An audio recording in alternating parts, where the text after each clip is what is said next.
l'épisode d'aujourd'hui, je suis avec Dr. Geneviève Caron, qui est chirurgienne plasticienne. Alors, Geneviève, Ben, merci Isabelle de m'avoir invitée à ton balado. Pour moi, j'aime toujours ça collaborer avec d'autres professionnels de la santé.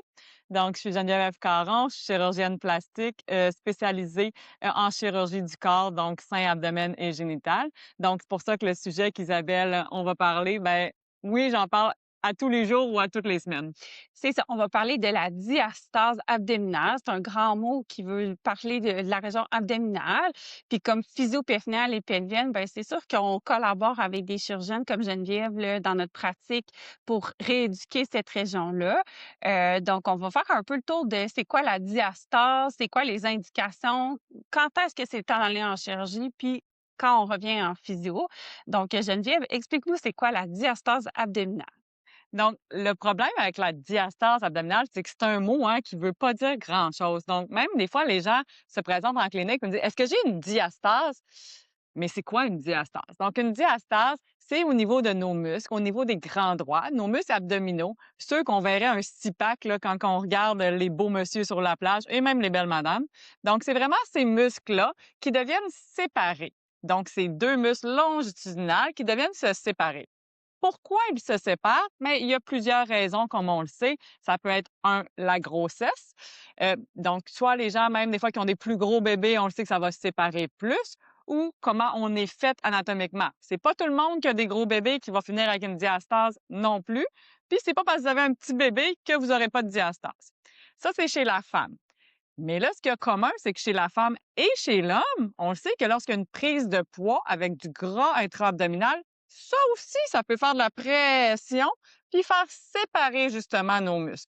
Donc, c'est pas seulement chez les gens qui ont eu des enfants, ça peut être chez l'homme et chez la femme, même sans enfants. Donc, cette séparation des muscles-là qui laisse vraiment le fascia, hein, une petite membrane dans le milieu qui reste, qui retient les organes, oui, mais qui a plus de force.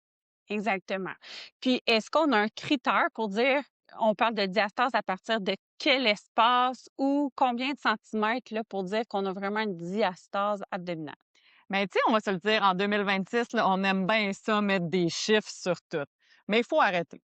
OK? Il faut arrêter de mettre des chiffres. Parce que c'est pas si tu dis, moi, ma diastase, 2 cm, je suis meilleure que toi avec ta diastase de 6 cm. Ça n'a pas rapport. Parce que ça n'a pas le rapport avec la pression qu'on a dans notre ventre. Hein? Notre ballon, on va la gonfler plus ou moins. Donc, il faut arrêter justement de se dire, est-ce qu'il y a un chiffre? Le mot diastase, donc, c'est dès qu'il y a une séparation qui peut devenir symptomatique. Fait que moi, j'essaie de vraiment ramener ça parce que sinon, on est tannant puis on se compare tout. Fait qu'il faut arrêter. Est-ce qu'on a des symptômes, que ça soit fonctionnel, que ça soit esthétique, c'est pas beau? Est-ce qu'il y a vraiment quelque chose? Sinon, on parlera pas de diastase parce que ça veut dire que la petite membrane que je vous parlais est assez forte pour retenir le reste esthétiquement et fonctionnellement. Donc, ça va dépendre de plusieurs choses, mais aussi, on peut le calculer en doigts. Combien de doigts on est capable de mettre entre nos abdominaux qui se séparent? Encore là, est-ce que tes doigts et mes doigts ils ont les mêmes centimètres? Non. Puis, est-ce que tu peux dire, dans le fond, à quelle région on surveille avec les doigts? Fait que quand on fait l'évaluation de la diastase, c'est à quel endroit qu'on vient palper entre les abdominaux? Donc, la diastase peut se faire effectivement. Il y a des gens même qui vont avoir une diastase plus haute, d'autres plus basse. Donc, la diastase part vraiment anatomiquement de la base du sternum. Ça, c'est l'os hein, qu'on a vraiment dans le milieu entre les seins qui descend. On peut le sentir quand on se touche, là, c'est un petit point dur. Donc, ça peut commencer là et ça peut se finir jusqu'en bas au niveau du pubis. Donc, on aime ça effectivement le mesurer, même à plusieurs endroits, hein. On peut commencer au niveau péri-ombilical, donc au niveau du nombril. On va aller juste en haut du nombril pour voir. On va aller juste en bas du nombril pour voir. Mais on peut vraiment monter aussi jusqu'à l'apophyse pour voir au niveau du sternum si on a une diastase qui est plus haute là. Et ce qui est aussi intéressant, c'est que la diastase, des fois, n'est pas séparée comme un chemin de fer. Elle peut être plus en bas, moins en haut. Donc, c'est aussi quelque chose qu'on peut décrire, ce qui est le fun pour la réhabilitation, puis ce qui est le fun pour la chirurgie aussi. Puis, toi, en termes de chirurgienne, là, c'est quoi, tu sais, quelqu'un arrive dans ton bureau, dit, on m'a dit que j'avais une diastase. Comment tu évalues si c'est une indication chirurgicale ou plus de réadaptation? Bien, premièrement, on va dire qu'est-ce que vous voulez dire par diastase. Deuxièmement, je vais regarder la patiente ou le patient. Donc, on va le regarder de plusieurs façons. On va le regarder, puis tu sais, moi, j'ai des yeux de chirurgienne. Donc, c'est sûr que quand je regarde les gens, je suis tout le temps en train de scanner quelle chirurgie je vais faire. Donc, premièrement, je vais les regarder debout, hein, en position relax. Je vais leur dire, hey, rentrez pas votre ventre, là. Laissez-moi ça lousse. Fait que lousse, on peut voir. On peut voir si la rondeur commence justement du sternum puis se rend jusqu'en bas. Donc, ça nous donne un premier indice. Ou si alors, c'est plus le petit gras, là, tu sais, le petit gras qui pend. Mais c'est bien droit en haut. Fait que là, je vais me dire, ah, c'est pas nécessairement ça. Donc, on regarde le patient debout de face et après ça, on le fait tourner de côté. On regarde de côté, même chose. Est-ce que cette bosse-là, est-ce que cette rondeur commence du sternum? Est-ce qu'elle commence du nombril ou est-ce que c'est plus quelque chose qui pend en dessous? Première étape. Deuxième étape, je les fais coucher. Donc, je les fais coucher puis je leur dis restez relax. Et là, effectivement, on va aller mesurer justement avec nos doigts. On va essayer de voir est-ce que je suis capable de mettre mes doigts lorsque le patient est au repos? Est-ce qu'il y a une séparation entre ces muscles-là qui me permet de venir justement palper ça? Première étape. Et deuxième étape, on demande au patient de forcer ou alors de juste lorsque le patient se relève de la table, on peut voir si ça fait un petit triangle là, directement central. Puis ça, même souvent, je le vois au gym. Donc souvent, j'espionne les gens au gym puis je sais s'ils ont une diastase ou pas. C'est bon. Puis est-ce qu'il y a de l'imagerie, tu sais, que vous utilisez comme médecin? Est-ce qu'on fait une échographie? Est-ce qu'il y a d'autres types d'examens là, qui peuvent être aidants pour prévoir la chirurgie? C'est ça. Fait que dans une chirurgie, effectivement, on aime toujours ça prévoir tout. Donc, moi, que la diastase soit petite, moyenne ou grande, c'est correct, je vais être capable de faire la chirurgie. Mais ce que je veux savoir, c'est que s'il y a des hernies, OK? Et c'est là que l'imagerie devient le fun. Je veux savoir s'il y a des hernies ombilicales qu'on appelle. Donc, si les intestins, ça s'est fait une diastase, le petit intestin, il se fait de l'espace, puis il veut pousser un peu entre les deux. Ça, je veux le savoir avant la chirurgie. Puis ça, effectivement, soit un scan ou soit une échographie est très utile pour ça, pour planifier notre chirurgie. Oui. Puis tantôt, tu as parlé des symptômes. Fait que, tu sais, là, on parle d'examen physique, tu reçois quelqu'un, tu l'observes dans différentes positions, tu mesures tes choses. En termes de symptômes, c'est quoi que les gens te décrivent? Qu'est-ce qu'ils ressentent par rapport à la diastase? Fait que les gens, ils vont aller de variés, des symptômes très variés. Ça va être aussi beaucoup le look, on va se le dire, et dire j'ai l'air enceinte. Pour des mamans qui ont eu un enfant, deux enfants, quand le petit dernier, le troisième, il dit maman, c'est quand je vais voir mon petit frère ou ma petite sœur? Ça, c'est une des choses qu'on me rapporte souvent. Donc, le look, d'avoir encore cette rondeur, cette ballonnée-là, ça, c'est la première chose qu'ils vont me dire. Je suis tannée de ce look-là dans mes vêtements, en maillot ou dans l'intimité. Fait que, au look, symptômes. Deuxième chose, douleur dans le dos.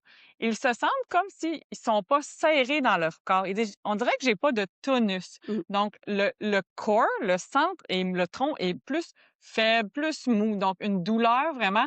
J'ai tout le temps mal dans le bol du dos. J'ai pas de bonne position. Fait que ça, c'est des symptômes. Après ça, on va parler de symptômes plus urinaires, OK?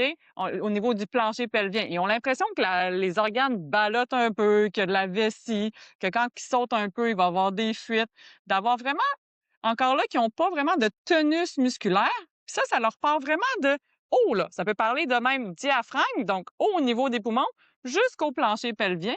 Puis là, ils vont me dire, vous m'expliquez ça souvent dans des mots pas médicaux, ils vont me dire, c'est comme si tout gigotait, là Ouais. en dedans, les poumons, les intestins, la vessie, tout le kit. Puis c'est comme si j'aurais besoin que on remette tout ça en ordre, puis qu'on les mette dans un espace plus restreint, Comme un corset, un comme un corset. ouais. Ça, c'est comme ça que moi, j'explique la chirurgie. J'ai dit, le but de la chirurgie est de venir faire un corset pour que tout le monde ait son petit endroit, puis soit aligné et bien à faire sa fonction. Parfait. Puis en termes de type de chirurgie que tu fais, c'est quoi la procédure? Est-ce que c'est la même chirurgie pour tout le monde, peu importe la hauteur de la diastase, ou est-ce qu'il y a des approches chirurgicales un peu différentes selon la personne que tu as devant toi? C'est ça. Fait que les diastases, oui, c'est une condition qui peut être chirurgicale ou non. Là, moi, je vais vous parler plus ceux qui sont chirurgicales, mais c'est pas parce que vous êtes chirurgical qu'on n'a pas besoin de réadaptation avant et après. OK? Puis ça, on va en revenir plus tard, Ouais. mais c'est très important. Donc, l'approche chirurgicale, bien, on fait pas de la magie. OK? Moi, je dis tout le temps à mes patients, le cours de magicien, c'était 5 ans de plus, puis je t'étonnée d'étudier. Donc, la chirurgie, ça vient avec des cicatrices. Puis les gens, ils disent, mais moi, j'en veux une petite. Ouais, mais non, OK? Malheureusement, la diastase, comme je vous ai expliqué tantôt, il faut qu'on monte jusqu'au sternum. Donc, il faut qu'on monte assez haut. La seule façon de monter jusque-là, ben, c'est vraiment d'avoir une cicatrice qui est plus longue, qui est vraiment de la hanche à l'autre hanche pour pouvoir tout lever ça et se rendre jusqu'en haut pour la belle réparation. Ils veulent la solution facile en me disant, mais fais juste la réparation en bas. Non, si on fait juste la réparation pour le bas du ventre, ben oui, le bas du ventre va être réparé, hein. On parle en dessous du nombril, plus bas que le nombril, mais là, c'est le haut par la suite qui va sortir. Faut que vous voyez ça comme une balloune. Si on presse la balloune par en bas, ben là, c'est elle du haut. Fait que vous allez me dire, ah, mais après, j'ai une rondeur qu'on appelle épigastrique au-dessus du nombril, mais je suis plat en bas. On n'est pas plus avancé. Non. Donc, c'est très important de venir faire le corset, comme tu disais, la réparation du haut en bas. Même si la diastase est plus importante dans le centre, on va toujours commencer du haut en bas. Sinon, notre pression, notre ballon va retrouver d'autres sorties de secours, puis elle va s'augmenter ça ailleurs. Donc, réparation, oui, longue cicatrice, hein, vraiment d'une hanche à l'autre hanche pour nous donner accès. Est-ce qu'il faut avoir peur des cicatrices? Oui, oui, oui, c'est une cicatrice, puis c'est là, puis ça reste pour la vie. Mais c'est un échange. C'est un échange qui est gagnant pour la posture, pour la fonction, comme on parlait, pour l'esthétique. C'est une cicatrice qu'on met à la hauteur, justement, de la bobette. Donc, les gens, effectivement, c'est quelque chose qu'en public, c'est quand même euh, assez simple à À camoufler. camoufler, ouais. Ouais. Puis, tu sais, les mamans qui ont eu des césariennes, est-ce que tu peux réutiliser la cicatrice de la césarienne pour, te faire un petit chemin ou ça reste la même procédure? C'est ça. Fait que ça, c'est la classique. Mais j'en ai déjà une. J'ai déjà une petite porte. Ouais, mais c'est comme si vous essayez de me donner une petite porte de sortie, là, de secours tout petite, mais moi, que j'ai vraiment besoin de rentrer par le garage. OK? Donc, j'ai besoin de l'espace pour aller réparer. Puis, c'est pas moi personnellement, c'est anatomiquement comment on est fait pour vraiment avoir une belle réparation. Si on rentre par votre petite cicatrice de césarienne, puis on va réparer en haut, oui, parfait, mais là, toute la peau qui va rester en extra, elle va tout se faire des petits, justement, replis. Donc, vous allez me dire, yes, fonction, c'est réparé, mes muscles sont solides, mes organes, tout le monde est en place. Mais là, pourquoi j'ai plein de peau, là, puis c'est pas beau? Esthétiquement, ce n'est pas beau. Qu'est-ce qu'on fait avec cette peau-là? Ben c'est ça. Fait que là, c'est quelque chose qu'on veut adresser en même temps. Les gens me disent, je peux-tu avoir une réparation de diastase sans abdominoplastie? La réponse est pas vraiment, non. La réponse est dans des certains cas spécifiques, mais c'est un petit pourcentage. Donc, faut pas vraiment penser que c'est faisable pour la majorité.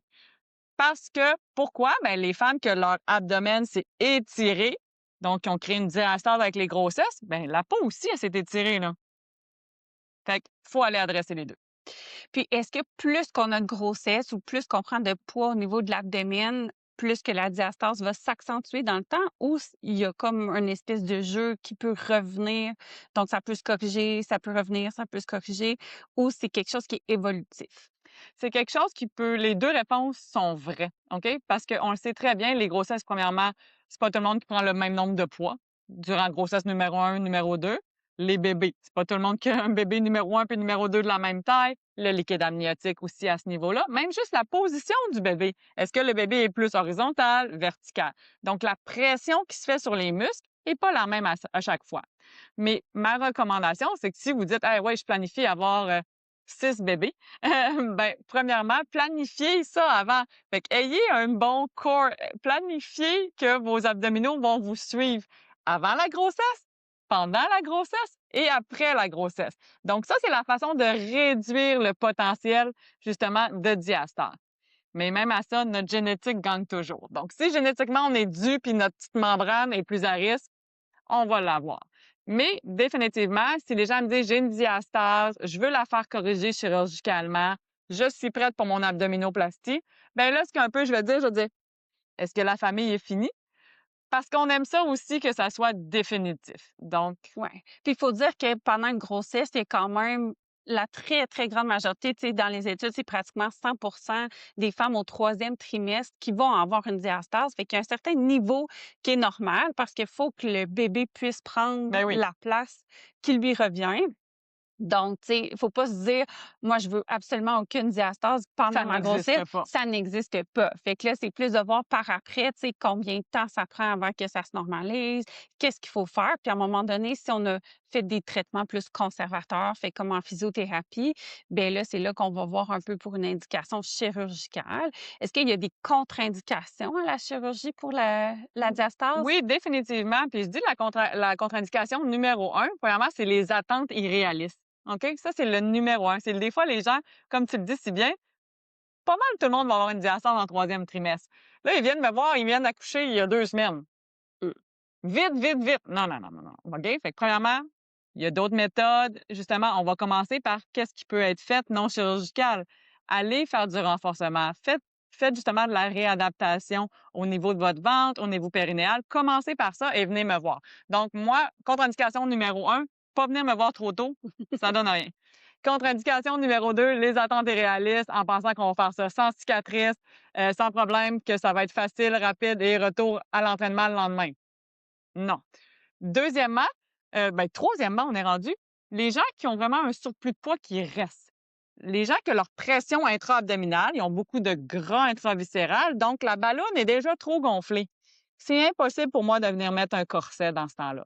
Fait que moi, je vais leur dire effectivement de travailler physio, nutrition, beaucoup, beaucoup d'équipes multidisciplinaires pour vraiment atteindre ce poids santé-là, mais aussi le pourcentage de gras viscéral doit être réduit. Donc, attention, quand on vient se voir, il faut un peu que la ballonne ait du lousse. Il faut que la ballonne soit vide pour nous permettre justement de faire le corset. Ça, c'est très important. Les autres contre-indications, ben, ça serait des gens justement qui auraient des maladies chroniques qui ne qu'on recommande pas une chirurgie quand même 2 heures et demie, 3 heures la chirurgie. OK. Puis en termes de récidive, fait que là, tu sais, tu parles des gens qui ont un surplus de poids intra-abdominal, au niveau des organes aussi. Est-ce que si on reprend du poids au fil des années, ben la chirurgie peut être à recommencer? Tu sais, est-ce qu'il y a quand même un haut taux de récidive là, puis de reprise de chirurgie à faire? Reprise de chirurgie, ben, peut-être pas, parce qu'effectivement, la diastase peut être faite par la prise de poids, la perte de poids par la suite, par la grossesse, même chose. Donc, j'ai eu des patientes, moi, que j'ai fait des belles abdominoplasties, qui ont eu un enfant surprise. Donc, qui ont eu une grossesse après l'abdominoplastie. Mais c'est pas toutes les grossesses qui vont avoir une abdominoplastie. Donc, c'est ça qu'il faut comprendre Ouais. aussi. Donc, les patientes qui ont eu des grossesses après, il y en a quelques-unes que le résultat est resté la même chose parce que justement, ils ont bien fait attention, ils ont fait tout leur exercice avant et après et le résultat est même chose qu'avant. Puis il y en a d'autres que non. Donc, il y en a d'autres effectivement. Est-ce que c'est l'applicature, donc la réparation qui vient lâcher en bon québécois, ou est-ce que c'est juste que ça se réétire une nouvelle fois? C'est Ben, ça, c'est c'est quand ça. même des tissus qui ont une capacité de s'étirer. Il y a aussi la qualité, tu sais, tantôt tu disais, il y a le volet génétique, mais il y a la qualité du tissu aussi. Fait qu'il y a des gens qui vont avoir des structures de collagène un peu plus lousses. Même chose, c'est pour les organes pelviens. Bien, il y a des personnes qui vont être plus sujettes à avoir des descentes d'organes juste par leur génétique, parce Tout que à fait. le collagène des ligaments, ben, il s'étire, s'étire. Donc, c'est la même chose là, pour la diastase. C'est exactement la même chose. Donc, oui, effectivement, il y a des gens qui vont redemander une deuxième chirurgie pour ça. Mais encore là, si on parle de prise de poids, ben, il va falloir que le poids soit reperdu avant la chirurgie. Donc, des fois, juste de revenir à notre poids stable de base et avec certains exercices de renforcement, on est capable d'éviter un retour à la chirurgie en comblant justement avec les autres muscles. Hein, on parle vraiment, oui, des abdominaux, des grands droits, mais des obliques et de d'autres muscles accessoires qui viennent vraiment nous aider à garder cette ceinture-là. C'est ça, il y a quand même plusieurs groupes musculaires qui viennent s'attacher sur la ligne blanche, qui est la partie de tissu conjonctif entre les grands droits. Fait que faut adresser tous ces groupes-là pour qu'il y ait vraiment comme une mise en tension qui se fait pour qu'on soit capable d'avoir un bon contrôle fonctionnel. Parce que, tu sais, au final, oui, il y a le volet esthétique, mais ce qu'on veut, c'est que les gens soient capables de fonctionner, faire leurs activités sans douleur, sans symptômes. Donc, tu sais, je pense qu'il faut vraiment que ce soit complémentaire là, dans la prise en charge. Exactement, tu sais, puis que les gens, ça soit juste beau, c'est pas assez. Il faut que ça soit beau et fonctionnel. Puis on est vraiment rapide à mettre le coupable sur les grands droits, qu'on Mmh, parle ces 2 muscles-là, mais on oublie tous nos alliés sur le côté, là. mmh. Fait que c'est c'est super important de faire comprendre justement aux personnes qui ont des diastases, que ça soit chirurgical ou non, qu'on travaille pas juste sur ces 2 abdominaux-là, là. Au contraire, il faut que toute notre gang vienne vraiment collaborer pour avoir une bonne fonction.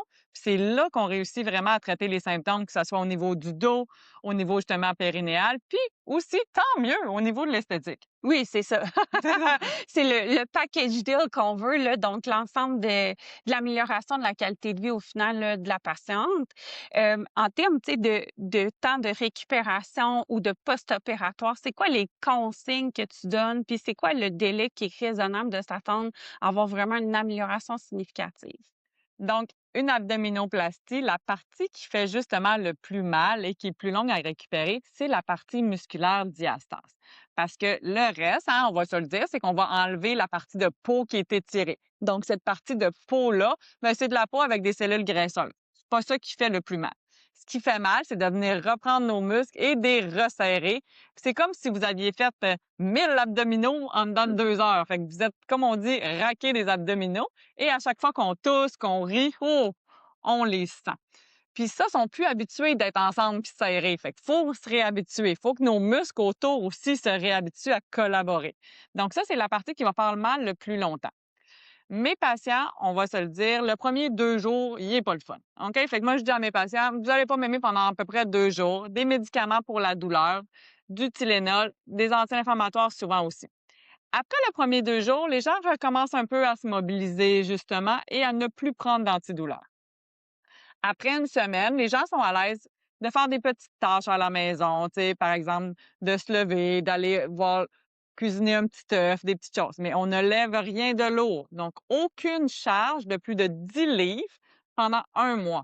Les gens disent, voyons, c'est pas mes bras que j'ai opérés? Non, mais on le sait, le tronc, la pression intra-abdominale et la pression du tronc lorsqu'on lève des charges, ça vient tout là. Donc, 10 livres pour 1 mois. Ça, c'est une restriction qu'il faut faire Ouais, c'est attention. un pensée bien, surtout pour les jeunes mamans, là, parce que Ça vous prend de l'aide. oui, Là, c'est le temps vraiment d'avoir de l'aide à la maison parce qu'un bébé, c'est pas très long que ça 10 livres, hein? ouais. C'est ça. Fait que 10 livres pour 1 mois. Et après ça, la deuxième restriction, c'est les abdominaux. Je viens de venir les réparer solides. Fait qu'on veut qu'ils soient super solides. Ça, c'est 2 mois avant vraiment de faire des purs abdos au gym, là. Fait que 2 Des mois pour redressements redressement assis. assis. Ouais, OK. Côté travail, les gens qui ont un travail pas physique, on va dire travail de bureau, ordinateur, les gens peuvent espérer recommencer à travailler à 2 semaines. J'en ai même qui recommencent à 1 semaine. Donc, j'ai minimum 1 semaine. On peut commencer tranquillement avec des petites pauses. 2 semaines, il n'y a pas de problème pour le travail de bureau. Travail physique, ben là, ça va dépendre de comment physique. Mais effectivement, la plupart du monde, de mes patients, tout le monde a le go à 1 mois pour recommencer à travailler. Super. Puis en termes de technique, là, tantôt, j'ai oublié là, de te demander parce que, tu sais, dans le fond, les abdominaux, ils Mhm. s'allongent. Puis là, c'est comme si, des fois, ce qu'on voit, là, ça fait un peu comme une tranche de bacon. Là, ça fait un peu vaguer. Est-ce que toi, à ce moment-là, tu coupes une partie pour aller rattacher ou quand que tu viens vraiment, tu sais, recoudre les abdominaux ensemble, puis y a-tu une portion que tu enlèves puis que tu vas Non, réinsérer? c'est ça. C'est Non. ça que la beauté, là, le corps humain, les abdominaux sont bien faits. Les abdominaux, c'est du muscle. Donc, un coup qu'on les retend, qu'on les réétire, on n'a pas besoin d'en couper. OK? C'est vraiment de les réétirer et de les suturer ensemble. On a des techniques de suture spécifiques pour cette partie-là. Et ils deviennent, là, c'est une des plus belles parties de la chirurgie, là. Ils viennent tellement bien droits, là, comme une petite trampoline, là, sous tension. Puis là, il n'y a plus de petites Il y a vaguettes. plus de Non, bacon, non, là. non, là, puis tu sais, moi, j'en montre souvent justement sur mes réseaux, là, on peut voir, là, c'est sous tension, puis c'est une belle image, puis là, on voit l'image de corset, justement. Donc, comme un tissu qui était lousse comme ça, si on le remet en corset, il va revenir Tendu. tendu et non, on ne veut pas aller enlever aucune partie musculaire. Puis, mettons là, que tu parles de tes expériences à toi là, avec des patientes que tu as eues. C'est quoi là, les meilleures réussites que tu as eues en termes de fonctionnement, d'esthétique?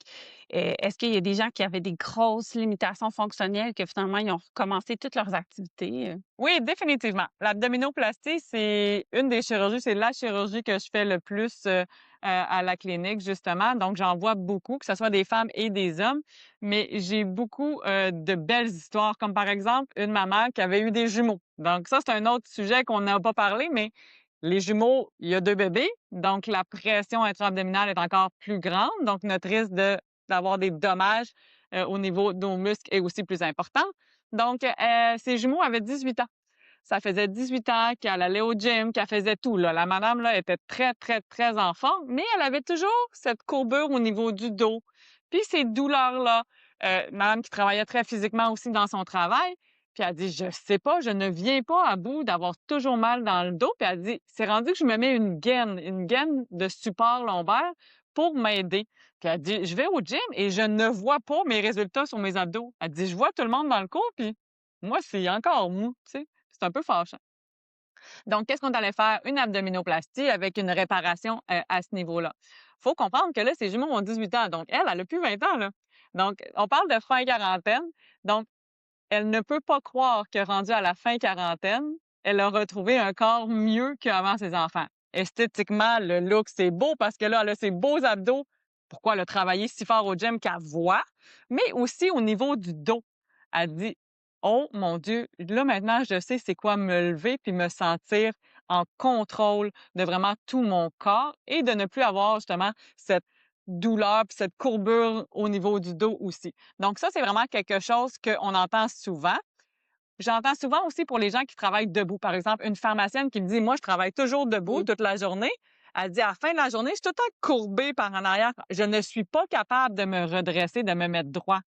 Après l'abdominoplastie, elle dit: «J'arrive chez nous, je suis moins fatiguée, j'ai pas cette impression justement de toujours devoir me replacer». Mmh. Parce que c'est comme si mes muscles s'étaient restabilisés et vraiment fonctionnent maintenant ensemble. Fait que j'en ai des belles histoires comme ça. Même chose au niveau des fois du plancher pelvien. On le sait, la pression vient se redistribuer. Ils disent: «Hey, tous les exercices qu'on m'a montrés, oui, sont super bons, mais maintenant je peux les amener au niveau que je Oui, voulais». c'est ça. Puis tu sais, les abdominaux fonctionnent aussi en synergie avec le plancher pelvien. Donc, si on n'a aucune façon de recruter nos abdominaux, notre corps, ben ça va être difficile aussi d'avoir un bon recrutement au niveau du plancher pelvien. Donc, c'est ça, il y a quand même certaines études qui disent qu'en faisant la chirurgie de réparation de la diastase, ben ça améliore les symptômes de fuite urinaire, entre autres, là, par la suite.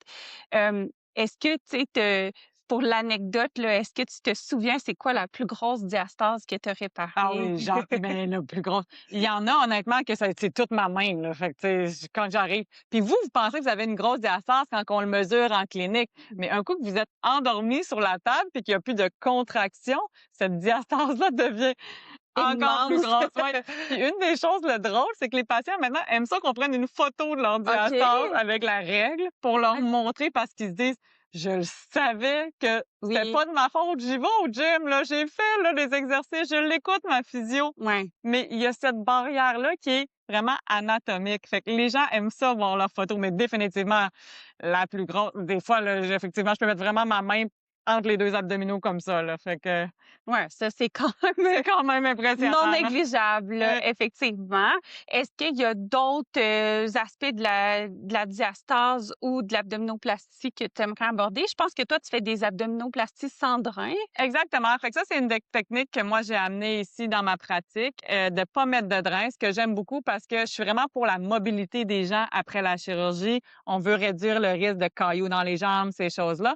Donc, on fait vraiment une technique spécifique qu'on met pas de drain. Mais ça, c'est vraiment un travail d'équipe avec mes patients. On met des petits points qu'on appelle de tension pour venir vraiment bien accoler la peau justement vers les abdominaux pour donner, oui, un bon corset, un beau contour, puis pas avoir de liquide qui s'accumule. Ça, c'est ma job. La job des patientes, c'est d'écouter et c'est de bien mettre l'organe justement après pour justement venir faire ce corset-là plus externe. Donc, moi, je fais la job du corset interne, puis mon patient, ma patiente, ben, travail d'équipe, corset externe. Ça, c'est le premier mois, puis ça nous permet effectivement de pas mettre de drain, ce qui augmente vraiment la mobilisation, réduit le risque d'infection. Pour moi, beaucoup d'avantages, surtout chez ma clientèle, que j'ai une clientèle vraiment très active, actif, donc c'est le fun pour ça. Puis est-ce que ça aide aussi à la gestion de la douleur, tu sais, d'avoir comme une compression, Mais ça doit être honnêtement, la gestion de la douleur, ça l'aide surtout parce que la gestion aussi des odeurs. Parce que pas de drain, on peut aller dans la douche après 2 jours. ouais. Puis je pense que quand on a mal, puis là qu'on a puis ça sent pas, tu sais, c'est vraiment un tout. Et aussi la gaine. La gaine, on l'aime beaucoup parce que la gaine vient offrir cette sécurité-là. C'est pas la chose la plus confortable, mais justement, le maintien, là, c'est ce que les femmes et les hommes qui ont des bonnes diastases puis qui ont ça mou avant, un coup qu'on les met serrés en dedans et serrés avec la gaine, c'est ça que je suis supposée ressentir. Ouais, je Puis là, quand ils font les exercices, ben là, ils sont comme: «OK, oui, là, je le sens. Avant, ah!» Puis à partir de combien de temps, toi, tu donnes le OK pour aller consulter en physiothérapie, pour Ah, recommencer, moi, j'aimerais même que mes patients, puis souvent même, je leur conseille, ils viennent me voir pour une abdominoplastie, je dis: «Non, non, non, là, vous, votre diastase est trop impressionnante, vos muscles, ne travaillent pas en synergie, vous allez faire minimum 3 à 6 mois de physio avant que je vous opère». Parce que mon but, oui, c'est d'avoir les meilleurs résultats pour moi et mes patients pour que ça soit le plus beau, mais pour vous aussi, c'est d'avoir le meilleur résultat fonctionnel et esthétique. Donc, je vais dire: «Non, non, avant, allez-y, faites-vous un programme, dites-le à votre physio: "Hey, la chirurgie, ça va être telle date, c'est ça mon but"». Parfait, puis après là, on va voir là, ça va être fantastique. La collaboration multidisciplinaire, c'est bon pour nous, mais c'est vraiment bon aussi pour le patient d'atteindre des résultats vraiment plus vite, mais encore meilleurs qu'on pensait. Fait que c'est ça, directement. le but, c'est de retourner à la fonction, retourner travailler, retourner s'occuper de nos enfants, aller faire nos activités, nos sports, tu sais, dans le fond, c'est de reprendre notre vie comme si on n'avait jamais eu cette condition-là. Des fois, c'est même mieux qu'avant. J'en ai plusieurs qui me disent que Ouais. même à l'âge de 20 ans, ils n'avaient jamais eu le contrôle, justement, comme ça, de leurs muscles au niveau de la ceinture abdominale, au niveau périnéal. Ils disent: «Ah, je savais même pas que ça pouvait exister». Parce que là, ils sont plus intelligents, intelligentes, fait qu'ils connaissent les petites choses. Fait que là, avec la chirurgie, avec les exercices, ils disent: «Oh mon Dieu, là, j'ai le contrôle. Là, ça me donne envie d'aller m'entraîner. Là, ça me donne envie, justement, de travailler sur moi». Oui, puis d'avoir un espèce de sentiment de pouvoir, de dire: «Là, je suis le maître de ce que je vais décider de faire comme activité, puis j'ai tout ce qu'il faut, les prérequis». Je pense que ça donne un petit boost de motivation aussi pour les gens. Ouais, c'est Hem, une des choses, la motivation à retourner à des exercices que peut-être qu'on faisait quand on avait 21 ans et la confiance aussi, de voir juste ça dans les yeux quand ils rentrent, leur confiance de dire: «J'ai plus à me rentrer le ventre continuellement, toutes les gaines, hein, on le sait, les femmes, on aime ça, mettre 1 million de gaines pour cacher n'importe quoi». Là, de se dire: «Hey, je fais juste mettre un et j'y vais, go». Mais oui, il y a un prix à payer, la cicatrice. Puis est-ce que justement au niveau de la cicatrice, il y a souvent des complications, tu sais, des adhérences, des défauts de cicatrice, des déhiscences, le fait qu'une ouverture prématurée? Ben, exactement. Tout ce que tu as nommé peut arriver, hein. Une chirurgie, c'est pas sans risque. Il y a des risques. On passe au travers tous les risques. L'équipe, on est là pour accompagner les patients de avant la chirurgie jusqu'à après, mais il faut que les patients écoutent. Parce que la plupart de ces petites complications-là peuvent être évitables si les patients écoutent bien les consignes. Donc, pas d'histoire de s'en aller justement en motocross 2 semaines après la chirurgie.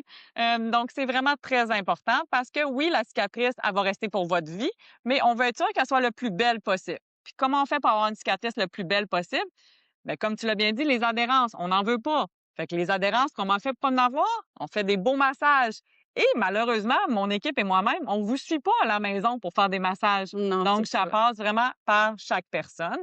Les déhiscences, les réouvertures, ça, c'est des gens, des fois, qui vont décider que ça va trop bien. Ils veulent aller faire des activités sportives trop vite. Ça réouvre. Ou alors alimentaire. J'ai beaucoup de femmes et hommes qui ont peur de reprendre du poids, Mmh. même direct après la chirurgie, parce qu'ils se disent: «Hey, je vais être moins active, donc je vais arrêter de manger». Mmh. Non, notre corps a besoin de ça. Fait que ça, la nutrition, c'est aussi très important, Ouais, pour guérir, puis qu'il y ait du sang et tout qui se mette en place pour, définitivement. le processus de guérison. Et est-ce que c'est une chirurgie qui est couverte par la RAMQ ou ça se fait uniquement en privé? Puis est-ce que la chirurgie avec drain ou sans drain, il y a des différences en termes de coûts? Parce que, tu sais, souvent, là, au privé, les gens vont magasiner leur Oui. chirurgien. Fait que toi, qu'est-ce que tu offres comme service? Puis qu'est-ce qui distingue ta pratique des autres chirurgiens plasticiens? C'est ça. Fait que l'abdominoplastie, non, n'est pas une chirurgie couverte RAMQ. Les gens, des fois, peuvent confondre ça avec la lipectomie abdominale. Ça, c'est dans les cas de perte de poids massive. Là, on parle beaucoup de chirurgie bariatrique, tout ça. C'est pas du tout la même chirurgie. Lipectomie, c'est d'enlever la lipec, ça veut dire peau et gras. Abdominoplastie, on parlait justement avec réparation de la diastase. Donc, non, ce n'est pas couvert par la RAMQ. Côté prix, côté prix, moi, je suis tout le temps super transparente, là. Les prix sont sur notre site web. Ça, c'est la nouveauté. Pourquoi? Parce que j'aime ça que mes patients soient éduqués. Les gens, hein, quand on va dans un restaurant, on va regarder le menu avant, on regarde qu'est-ce qu'on veut, est-ce que c'est dans notre budget aussi, et on budgète pour le faire. Donc oui, les prix sont là.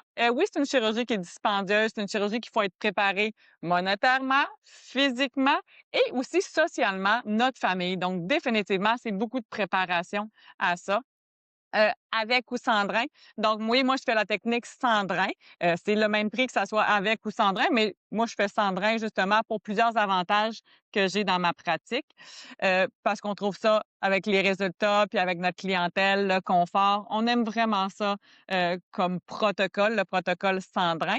Fait que comment ça se passe? Les gens qui veulent savoir, ben là, OK, oui, je suis allée en physio, j'ai fait tout mon programme, ça s'est amélioré. Je pense que je commence à avoir le contrôle, mais j'aime pas que j'ai encore justement cette diastase-là, avec la peau des fois plus de lousse, avec un peu de gras aussi.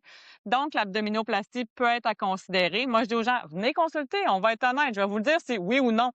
J'en retourne souvent des gens, je dis: «Non, non, non, vous là, vous avez pas besoin de ça là. Ça va très bien là, votre diastase, il est minimum, vous avez pas de peau de l'os, vous avez pas de gras de l'os, pas de chirurgie. Allez au gym, allez en physio, faites d'autres choses». Mais sinon, je vais vous parler de c'est quoi les options. Est-ce qu'on parle d'abdominoplastie, de réparation de la diastase, avec de la liposuction, avec justement l'enlever beaucoup de peau ou pas? Puis c'est ça qui va influencer le prix, on va se le dire. Donc, la première étape, c'est une consultation où on prend nos petites mesures, on prend nos photos, j'examine et je vous explique c'est quoi pour vous le plan de match. Après ça, c'est de se préparer, OK? C'est de se préparer, nous, avec justement notre équipe. Si on a la chance d'avoir physio, d'avoir justement nutritionniste, tout ça, si besoin, mais c'est la meilleure chose à faire. Et après, c'est de planifier sa chirurgie et d'écouter les consignes. Puis en termes de délai, toi, quelqu'un qui vient te consulter pour ce type de chirurgie-là, c'est quoi le délai raisonnable qu'on peut considérer avant que tu aies une place en chirurgie? La plupart du temps, les gens viennent me consulter pour planifier la chirurgie après la consultation, environ 2 à 6 mois après la consultation. Donc, ça leur prend vraiment aussi, puis je pense que c'est raisonnable, ça nous prend un bon 2 mois avant de préparer tout autour de nous, là. On disait pas lever les enfants de plus de 10 livres, mais c'est ça. Donc, de la consultation à la chirurgie, je vous dirais de prévoir un 2 mois minimum. Mais souvent, les gens, on aime ça, surtout les femmes, on est très organisés. Donc, ils aiment vraiment ça prévoir, mettons, par saison. Donc, dire, parfait, moi, je voudrais mon abdominoplastie au printemps. Donc, faites ça que vous le prenez d'avance, la consultation pour réserver, parce qu'il y a certaines plages horaires qui partent très vite. Comme par exemple l'été. L'été, c'est très occupé. Les professeurs qui écoutent, l'été, vous voulez tout vous faire opérer l'été. Venez pas me voir au début juillet, là, c'est ça. Non, c'est ça, il y aura pas de place avant l'hiver prochain.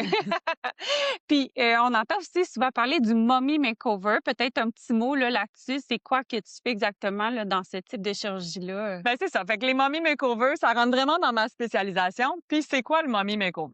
Ben, dans le fond, ça le dit. C'est la métamorphose de maman. C'est les choses qui peuvent avoir modifié votre corps après la grossesse. Donc, on parle souvent au niveau des seins. Hein, au niveau des seins, ça peut inclure soit un redrapage, donc un lift, avec ou sans implant. Ou des fois, ça peut inclure aussi juste une augmentation. Si votre tissu, vous avez été chanceuse, puis il n'a pas trop descendu, donc on peut faire une augmentation. Et ça peut inclure justement au niveau du ventre. Au niveau du ventre, on va parler de liposuction, on va parler de correction de diastase, d'abdominoplastie complète et on va même parler des fois de lift du pubis. Parce que c'est un endroit qui est oublié. Hein? On parle de réadaptation périnéale, mais des fois, il y a de la peau de trop là au niveau du pubis et juste en dessous de la cicatrice de césarienne. La cicatrice de césarienne fait en sorte que le pubis, il peut pendre un peu plus. Puis on n'aime pas tant ça. Fait qu'on peut faire aussi le lift du pubis. Et aussi au niveau génital. Donc, au niveau génital, je fais beaucoup de labiaplastie, les petites lèvres qui sortent.